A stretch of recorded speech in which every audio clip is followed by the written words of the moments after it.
ತಾನೇ big boss ಅವರು ಒಂದು ಪ್ರೋಮೋನ ಬಿಟ್ಟಿದ್ದಾರೆ. ಬನ್ನಿ ಗೈಸ್ ನೋಡ್ಕೊಂಬರೋಣ ಹೇಗೈತೆ ಅಂತ. ಈ ಪ್ರಪಂಚದಲ್ಲಿ ಉಳಿಬೇಕು ಅಂದ್ರೆ ಬೇಕಾಗಿರೋದು ಬರೀ ಶಕ್ತಿ ಮಾತ್ರ ಅಲ್ಲ,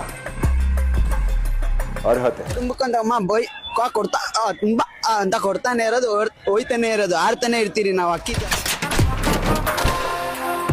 ಒಂದು ಸಲ ಆದ್ರೂ ಬಿಗ್ ಬಾಸ್ ಮನೆಗೆ ಹೋಗ್ಬೇಕನ್ನೋದು ಎಲ್ರ ಕನ್ಸು.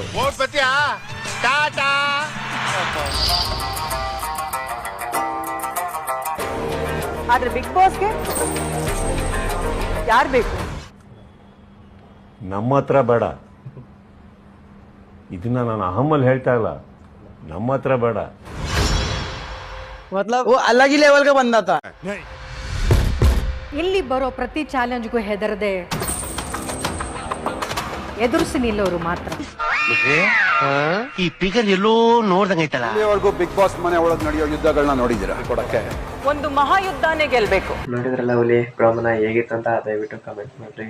ಹಾಗೆಯೇ ಪ್ರೋಮೋ ಮಾತ್ರ ಸಾಕಾಗಿತ್ತೆ. ನಾನು ಮಾತ್ರ ಸಾಕಾಗಿದ್ದೆ ನೋಡಿದೆ. ಮತ್ತು ನಾನು ಮಾತ್ರ 15ನೇ ತಾರೀಕಿಗೆ ಅಂತ ಕಾಯ್ತಾ ಇದ್ದೀನಿ.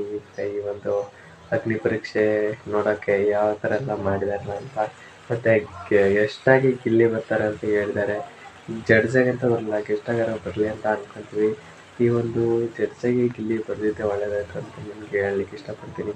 ಯಾಕಪ್ಪ ಅಂತಂದರೆ ಈಗ ರಿಜೆಕ್ಟ್ ಮಾಡಿದವರೆಲ್ಲ ಒಬ್ಬೊಬ್ಬರು ಒಂಥರ ಅನ್ಕೊಂತಾರಲ್ವ, ನಾವೆಲ್ಲ ಸಖತ್ ಸಪೋರ್ಟ್ ಮಾಡಿದ್ದೀವಿ ಅವ್ನಿಗೆ, ಆದರೂ ರಿಜೆಕ್ಟ್ ಮಾಡ್ದಂಗೆ ಅನ್ಕೊಂತಾರಲ್ವ. ಹಾಗಾಗಿ ಅವ್ನು ಬರೆದಿದ್ದೆ ಒಳ್ಳೆಯದಾಯ್ತು ಅಂತ ನನಗೆ ಅನಿಸುತ್ತೆ. ಗೆಸ್ಟಾಗಾರ ಬರಲಿ ಅಟ್ಲೀಸ್ಟ್ ಅಂತ ಕೇಳ್ಕೊಂತೀನಿ. ನೆಕ್ಸ್ಟ್ ನಿಮಗೆಲ್ಲ ಗಿಲ್ಲಿ ಬರ್ತಿದ್ದೆ ಹೆಂಗೆ ಅನ್ನಿಸ್ತು ಅಂತ ಕಮೆಂಟ್ ಮಾಡಿರಿ. ನನಗಂತೂ ಸಖತ್ ಬೆಸ್ಟ್ ಆಯಿತು. ಅವನು ಗೆಸ್ಟಾಗಾರ ಬರಲಿ ಅಂತ ಅನ್ಕೊತೀನಿ. ಬಾಯ್ ಬಾಯ್ ಗೈಸ್. ವಿಡಿಯೋ ಅಂತ ಕಮೆಂಟ್ ಮಾಡಿರಿ.